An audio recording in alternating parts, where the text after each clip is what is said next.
arthritis, and so then the next year I practiced and shaved so I could play tennis. And now I play every day. It's brutal. At my age, playing piano, like trying to learn some of the music that I knew as a high school kid, you know, because I was a piano minor in college, and then if you don't play all the time, if you're not reading music, you know, when I was when I used the piano, it was just to figure out parts for people to play. Well, I majored in bassoon, and I was playing in different orchestras, you know, when I was in college and right out of college. Okay.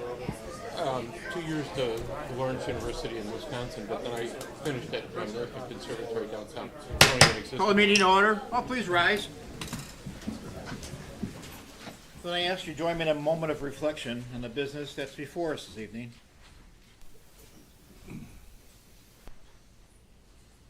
Please join us in the Pledge of Allegiance. Pledge allegiance to the flag of the United States of America and to the republic for which stands one nation under God, indivisible, with liberty and justice for all.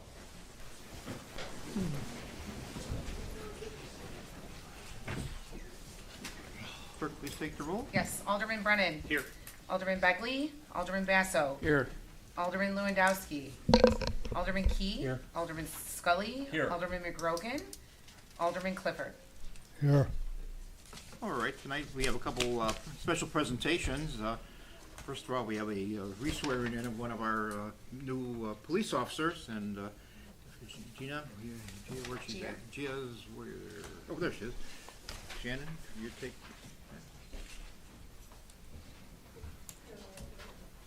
Does that sound good? Yeah. Okay, I think actually I could read these. Okay. Raise your right hand. I, Gia Cozy, having been duly appointed as police officer in the city of Palos Heights, in the county of Cook Aforesaid, do solemnly swear that I will support the Constitution of the United States and the Constitution of the state of Illinois, and that I will faithfully and impartially discharge the duties of police officer to the best of my ability.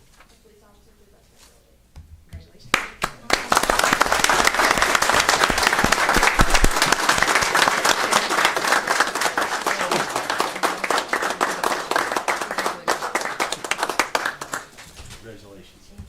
Congratulations. Congratulations. Good luck. Good luck. Welcome. Safe. Congratulations. Stay safe. Congrats. All right, congratulations and welcome aboard. So looking forward to having another officer on staff here, and let's move on to the next thing, which tonight we have the annual report from the Lake Catherine. Gareth Blakely is going to honor us.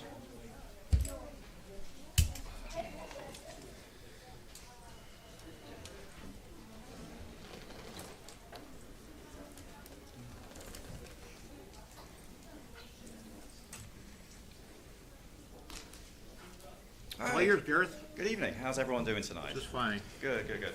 Well, it's my pleasure to present the Lake Catherine 2025 annual report.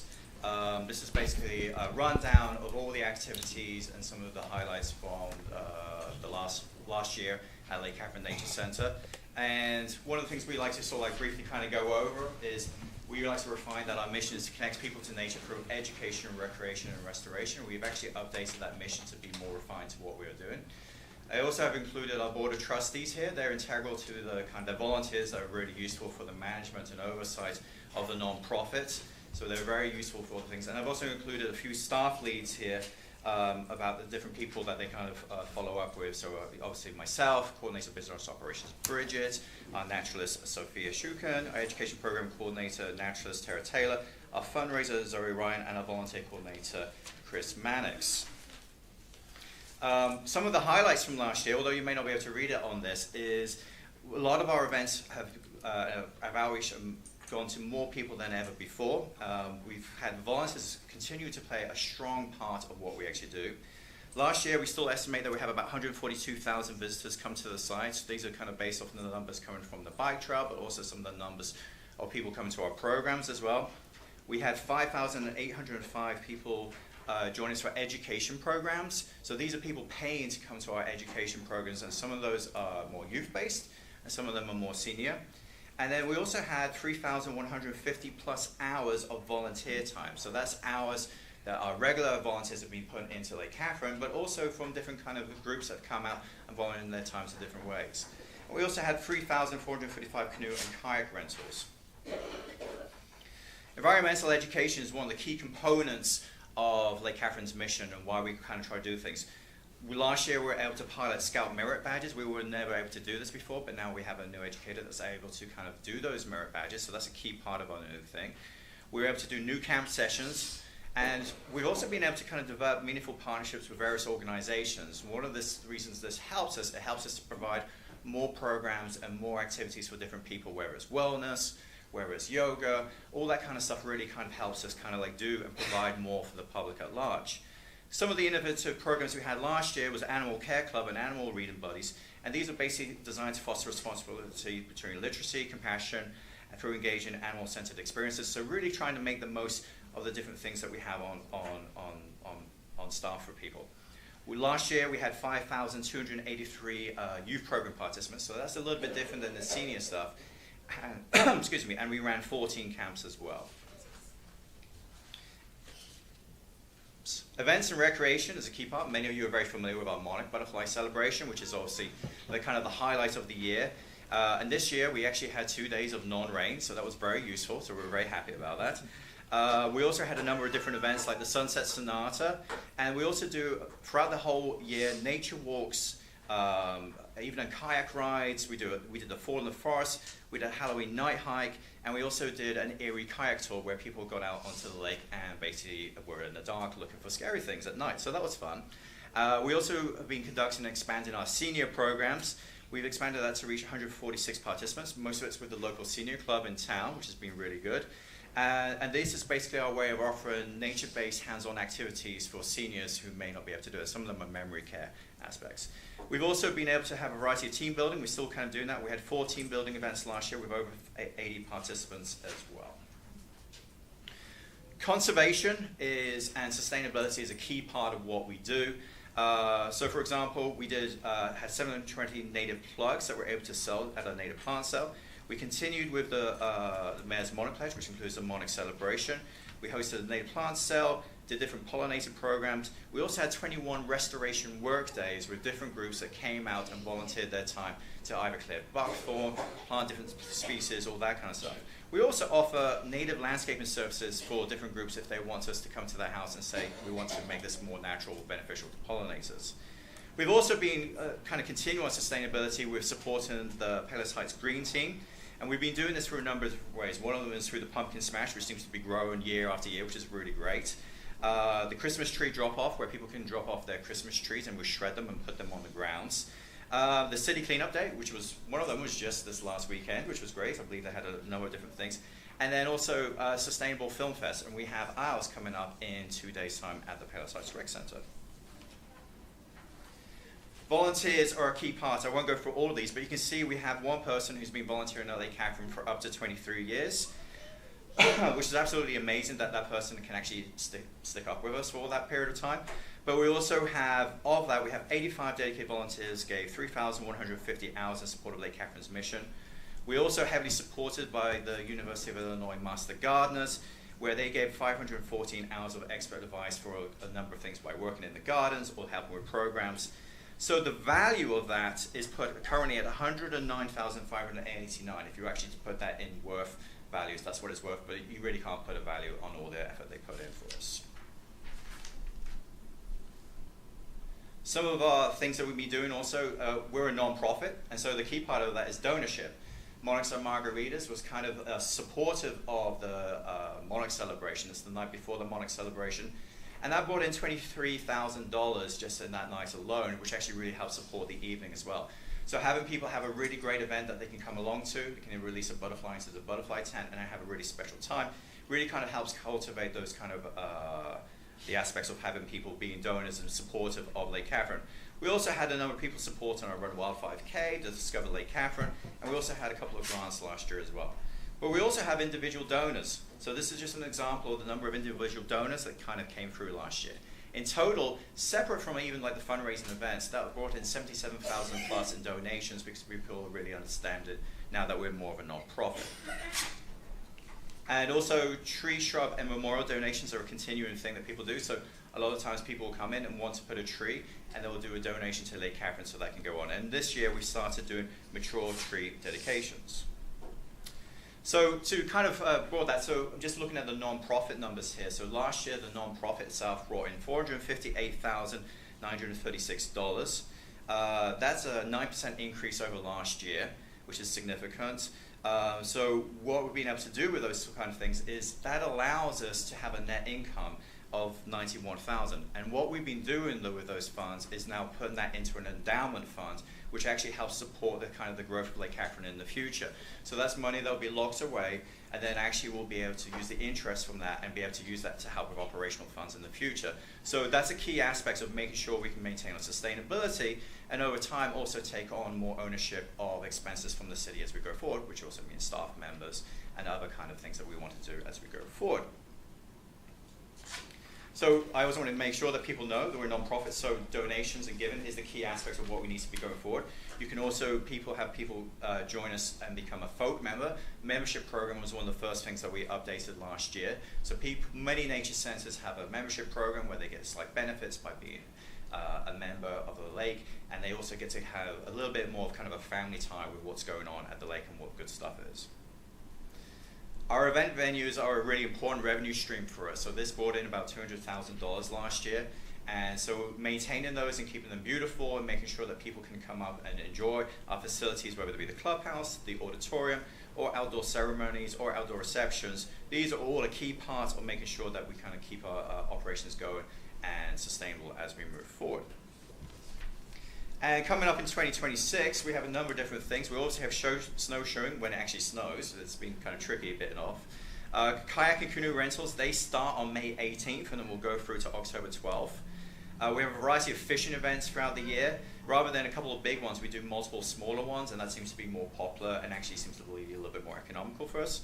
We have a number of archery events as well, so if people want to learn a little bit about archery or have a taste of how that is, we have that going on July 3rd and July 28th.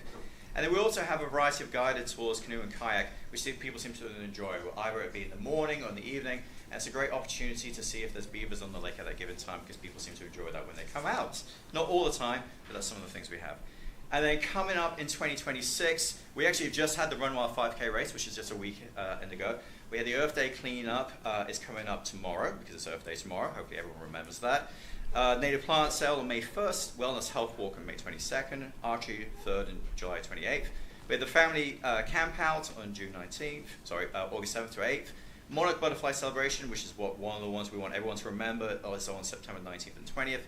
And then a variety of other different fall kind of programs going on into the winter, ending with the holiday hayride in December. And on top of that, we have a variety of different education programs that we always have going on as well to support our mission. And that's it. Is there any questions? Any questions anyone have of Gareth? Oh, very good job, Aaron. Danny. Okay, thanks.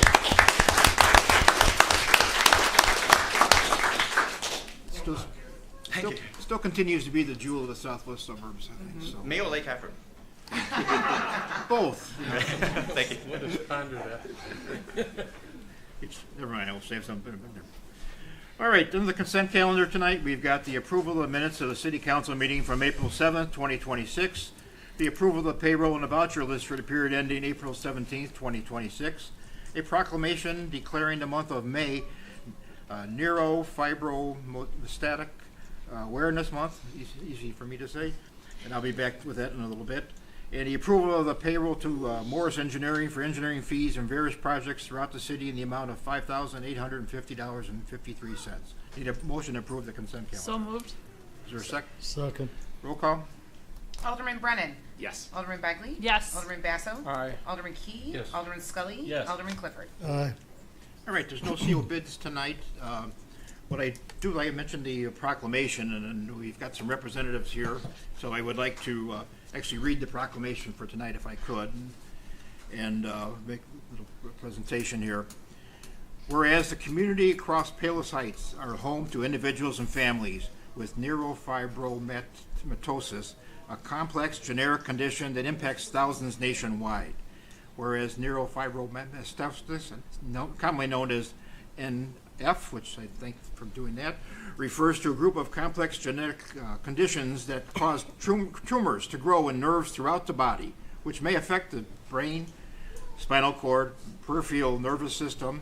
It's a rare disorder, together with about 1 in 2,000 people. And whereas there's no cure for HN type 1 or schwannomatosis, including NF2 related schwannomatosis, through treatments are available to help manage the symptoms and address associated medical conditions, whereas NF affects individuals differently and may result in a wide range of physical, neurological, and developmental challenges throughout a person's lifetime. And whereas NF is a generic condition with a 50% chance of being passed on from parent to child, through many individuals are born with NF with no prior family history. And whereas collectively, NF impacts individuals of all races, ethnicities, and sexes, and where NF's Midwest supports individuals with families in the Palos Heights area and throughout the state of Illinois through education, advocacy, and community engagement. Now, therefore, I, Robert Strauss, Mayor of the City of Palos Heights, proclaims May 2026 as NF Awareness Month in Palos Heights and encourage all residents to learn more about NF and support those affected within our community. Passed this day, the 21st of April, 2026. So we've got a proclamation. We're going to do some different visibility things around the city for the individuals. And someone's here to accept this proclamation. If I'm Benjamin, is it? The Klein family. The Klein family, I think everybody. And Benjamin. Benjamin in particular. Come on up, we'll picture this. The whole family, come on up, come on up. You don't bite. How you doing, bud? All right. You want to take this for you? Can you say thank you? And get a picture sign over there. Okay. All right. There you go, Benjamin. Good luck, okay? It's a natural.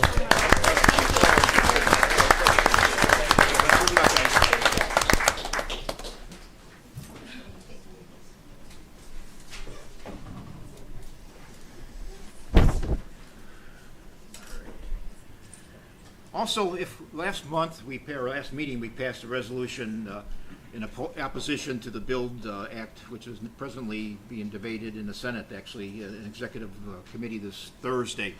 And I just wanted to give a little highlight. It's a very short video that the Illinois Municipal League has put out, and we as a mayor's group and as citizens should be violently opposed to this. This basically takes away city's own zoning codes, parking regulations, and puts it all in the hands of the state of Illinois, which we know how that works. And so if you have any contacts with state senators or representatives, Bill Cunningham's our state senator, Mary Gill's our state rep, please, if you address a letter to them telling them that you're opposed to it. But may just take, this is 2 minutes long, so it's not a long thing, but it tells them this is what the state of Illinois is trying to do throughout the whole state. So. Governor J.B. Pritzker is proposing one-size-fits-all housing mandates that override local zoning authority across Illinois. His proposal requires increased density in single-family neighborhoods and eliminates local decision-making over parking, lot sizes, and other housing standards important to communities. Illinois communities are not one-size-fits-all. Municipalities vary widely in infrastructure, population, and housing needs. Zoning decisions should be made locally by the leaders elected in each community. Ask your legislators to protect local control for land use and zoning decisions. For more information, visit iml.org/housing. So this is basically, as you can see there, is a top-down mandate as far as what we can do and what we can't do. So that's why, obviously, as the number of mayor's groups I'm involved in, and the IML, which is the whole statewide organizations, are vehemently opposed to it. So if you have any contacts, please take, make those contacts for us, because, we are not Evanston, we're not Oak Park, we have different needs, we have different lot sizes. Every town is different, and that's why we, this is not something the state can mandate to us. This is something that should come from the residents upward, which is the way we handle it, and most cities handle it as a whole. So, enough said there. So, Mr. Mayor, do we have an idea of when this is slated to go? well, in front there's of an legislature? executive. I'll send you an email tomorrow. I just got an email just now. There's a hearing on Thursday, and you could actually, I'll send out witness slips against it. So I'll send you the email tonight in my office. Do you have a feel of the timetable when this would come to a vote? Well, go through executive session first, so I would say it'll probably be within the next 2 weeks. So it's imminent. I mean, It's imminent, yeah. This is soon. Yeah. Do you have any insight into it? Just want to point out that what the government has proposed is allowing a second home built on your own lot. And in parking regulations, he's talking about a half a parking spot for every single-family home. So I mean, it doesn't even make sense that they would do this kind of stuff, but it's, I think when 3 flats and 4 flats are talking about 1 parking spot for a 3-flat apartment building, it's not even Yeah, logical. and you could even actually have a multifamily within the middle of a block, single family, Yeah. and things such as that. So it just, it doesn't fit in our, what we do out here in most places. So, again, if you've got some contacts, I'll send you the emails out, and if anybody wants any information up there, you can contact the IML/housing, give you some more details. And there's other brochures and stuff on it, but this is what's happening now with the state trying to do to us as cities. So, Mayor, I just Googled it. It looks like it's House Bill 5626. and it's Yeah, called there's actually Build five- Act. there's actually There's 5 5 bills. of them? Yeah. Okay, yeah. there's 5 different bills that are out there. One is density, one is zoning, things like that. So we're against every one of them. So, Okay. all right. Let me just pull my agenda up here. All right.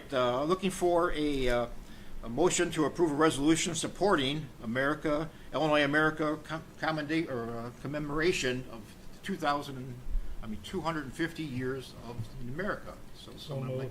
Moved by Alderman Clifford. Second? Seconded by Alderman Begley. Any discussion? All in favor? Aye. Opposed? Motion carries. All right, City Clerk, you have anything? Thank you, Mr. Mayor. No report tonight. All right, City Treasurer. Thank you, Mayor. I have the treasurer's report for the month ending February 28, 2026. General fund began the month with $3,381,782. Revenues were $929,437. Expenses from the general fund were $1,136,920. Other source use $560,185, giving an ending cash balance in the general fund of $3,734,485. All city funds began the month with $26,056,857. Revenues were $1,881,676.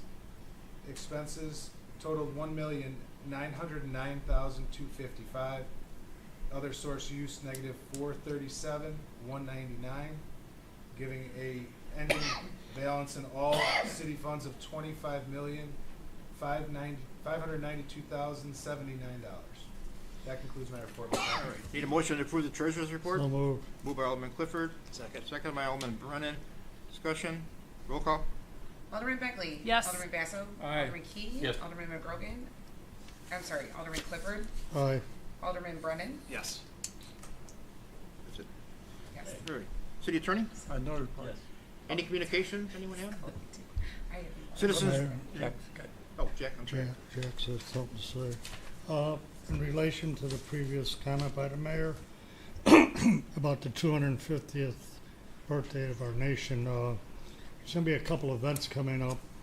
One is going to be Memorial Day, which I mentioned before, and I'm looking for volunteers, speakers, musicians of type, somebody to carry the flags out.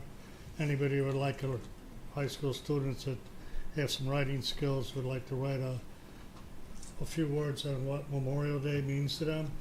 We have you up there. You can call me, or our city assistant administrator should get your name and things down. we're gonna try to make this a really nice affair. We're sprucing up things. We're gonna have handouts such as these 250th anniversary flags everybody counts, regular American flags. And then the whole ceremony, we're trying to bring it up and get more people, more representation out there, especially with the younger people, what Memorial Day means to people. Secondly, it's also in conjunction with the 250th anniversary of our country, is the 25th anniversary of 9/11, a tragic incident that happened in New York City at the Twin Towers. And to do that in memory on our part, we've got a memorial. We're going to add to our 9/11 memorial out there with a plaque and saying, get a more next council meeting, we'll try to get it up on the thing what the rendering looks like. And we would hope that on 9/11, when that happens, that when we do dedicate that a lot of people would come out and help us dedicate that to the lives of our fellow brothers that were lost on that tragic day. Thank you. All right, and we've got a lot of young people here today. I'm sure this is because of the end of the semester, and you have to be here for the for your school project. But I know a lot of you weren't born when this happened. So this was a huge thing that happened to the United States, and so maybe just take some time and learn about it a little bit, and we're going to revisit what happened, and you'll appreciate where we're coming from as far as why we want to commemorate this thing so big. This year. One other thing I'm working on. Yeah. Within the next, we're trying to get the moving Vietnam Memorial Wall here. It's a very touching thing if you've ever seen it. It was out in Shanahan and Joliet and Marseilles. And I'm in contact with some people there now. It takes a long time to get it. Again, it takes a lot of volunteers because the wall has to be guarded 24 hours a day to honor those names on that wall, of which some of them I served with. And if we could get that here, it'd be a great honor, a great tribute to our town to be able to sponsor such an event. And I would hope we can get enough people from town to help us pull that off. So keep that in mind, and future information will be coming. Thanks, Jack. Appreciate it. Anybody else? Citizens wish to address the council tonight? Anyone? Oh, Chuck? Chuck Poolcaster, 25 years here in town. Often when a citizen comes to you, they come to ask something or complain about something. Tonight I just wanted to say thank you to you. Many of you are volunteers, I've known you for many years, and you do a great job, and it's a great town to live in. And just wanted to say thank you. Thanks, Chuck. Thank you. Thank you. Wow, that's the first time I've been doing this 25 years. Thanks, Chuck. And I didn't pay him or anything, just so you know. All right, any other citizens wish to? Okay, Finance Committee. McGrogan's not here, there's no report. Alderman Basso, Public Safety. Yes, Mayor. I have no report this evening. Great. Public, Municipal Grounds and Property, Alderman Begley. Mayor, I have no report this evening either. Okay. All right, very one to Alderman Scully. Thank you, Mr. Mayor. I have one issue on my docket. It's an application 2026 special use permit -04. It's a petition, an application filed by Dr. Abdallah.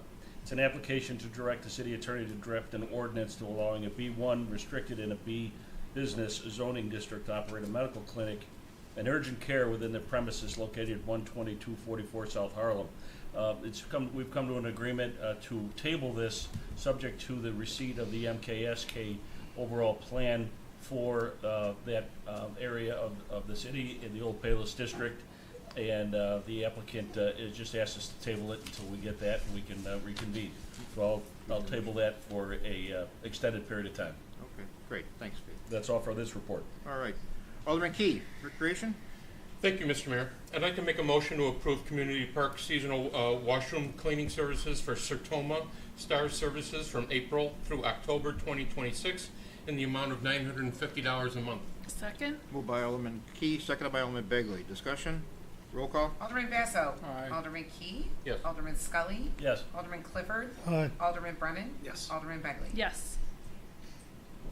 Then I'd like to make a motion to approve authorization by the mayor to execute a 10-year ComEd easement lease agreement for power line land within Community Park and the PBO fields. Second. Moved by Alderman Key, second by Alderman Begley. Discussion? Roll call. Alderman Key. Yes. Alderman Scully. Yes. Alderman Clifford. Aye. Alderman Brennan. Yes. Alderman Begley. Yes. Alderman Basso. Aye. And then I'd like to make a motion to approve authorization by the mayor to execute a grant agreement between the State of Illinois Department of Commerce and Economic Opportunity and the City of Palos Heights in the amount of $75,000 towards the new slide at Palos Pool. And just to clarify, this process of getting this grant started actually probably 6-7 years ago. It's just finally now coming to fruition, but it's very nice to get $75,000 from the state to pay for some of the rehab that we did at the pool. Second it. Moved by Alderman Key, second by Alderman Brennan. Discussion? Roll call. Alderman Clifford. Aye. Alderman Brennan. Yes. Alderman Begley. Yes. Alderman Basso. Aye. Alderman Key. Yes. Alderman Scully. Yes. And that concludes my report, Mr. Thank you, Mayor. sir. Alderman Clifford, Roads and Construction?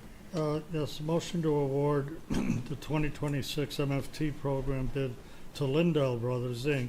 in the amount of $808,180.58. These guys were so you know, were the second highest bidder, but the lowest, but the lowest bidders didn't fill out the forms properly. They wouldn't have been accepted.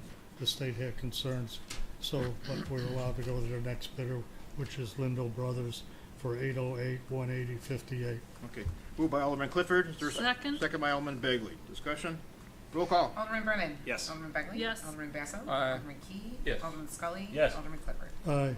And motion to approve architectural engineering design to remodel 2 bathrooms only located in the front of City Hall of Old Architects and Engineering for the amount of $14,600.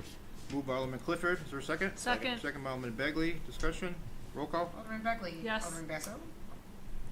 Aye. Alderman Key. Yes. Alderman Scully. Yes. Alderman Clifford. Aye. Alderman Brennan. Yes. And that's the end of my report, All Mr. right, Mayor. thank you, sir. License permits and franchises. Alderman Josky's not here. I don't believe he's got a report. Alderman Brennan, Water and Sewer? No, no report, Mr. Mayor. Okay. Under special committees, Business and Economic Development, Alderman Key? Thank you, Mr. Mayor. I'd just like to remind everyone that the farmers market starts on each Wednesday from May 13th to October 14th. It's right around the corner. And it's at the municipal parking lot, which is next to between Norrell and High Five in the Heights. And so it's from 8 o'clock till 1 o'clock each Wednesday, so come out and enjoy it. Thank you. That concludes my report. All right. Cable TV, Alderman Scully. Thank you, Mr. Mayor. I do have a prepared number of remarks with respect to what's new with Palos Heights TV4. Palos Heights TV4 is now posting shorts on both Instagram and YouTube, moving more into the more digital space. The shorts are typically less than a minute long, usually 40-45 seconds, and currently highlight a number of businesses in town. Special thanks to our new team member, Charlie Wakekus, who's edited these shorts in addition to his working on the full-time interviews that he's been working on as well. Special acknowledgement to our Adam Jasinski, our city administrator, whose direction and initiative has led this to the creation of this digital effort. Also, Todd Probasco, the president of the Palos Area Chamber of Commerce, is producing and hosting a new show called Around Town. He'll be interviewing local business owners who are members of the Palos Area Chamber of Commerce. He just did his first show for the Heights Cycle and plans to do Johnny's Rooftop next month. His goal is to do that at least once a month. That too will be via digital access. Finally, and probably most important, Palos Heights TV4 is always looking for good, talented volunteers, whether you want to do camera work, editing work, scheduling interviews, or doing the interviews. It's a lot of fun to get on either side of the camera, give it some real thought, and reach out to Palos Heights TV4 if you'd like to. That's all for my report. All right, thank you, Alderman Scully. Any old business anyone have? Any citizens wish to ask questions about your business tonight? If not, any new business? I forgot on the roads, I make an announcement Sure. about a traffic concern. There's gonna be some construction at Southwest Highways, on 131st, but there's gonna be a continuation of that for about 35 days. Just to make you aware, you have a letter from the Illinois Department of Transportation And basically, it's saying due to existing conditions, the scope of work of the stage construction will not be feasible. A detour will be required to manage traffic during its construction. The proposed detour utilizes LaGrange Road north from 131st Street to 123rd, 123rd Street east to McCarthy Road, West McCarthy Road to southeast to west 127th, west 127th to east Illinois 43, which is Harlem Avenue, and Illinois 43 south to Illinois 131st Street. The same route is recommended in the reverse direction. The detour is anticipated to remain in place for approximately 35 days of construction. So if you can avoid that area at that time, be wise to that one. Jackie, maybe if you give that information to Jan, our assistant, she could post it on the Facebook and Yeah, our webpage, so rather than get the little map of where we're going here. So, all right. Any other new business? All right. Entertain a motion to adjourn. So All in favor? Aye. Opposed? All right. All this. Right. How do you feel about how you're playing this year? How does it look for you going forward? I think